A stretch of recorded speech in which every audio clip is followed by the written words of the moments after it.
పద్దెంది పడిమెట్ల పైకెక్కి గుడికేగు భక్తులకు ఎదురొచ్చే బంగారు స్వామి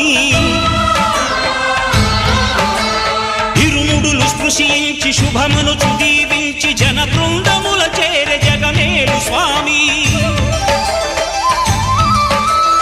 తన భక్తులనరిల్చు తప్పులకు తడబడి ఒక పక్క ఒరిగెన ఓంకారమూర్తి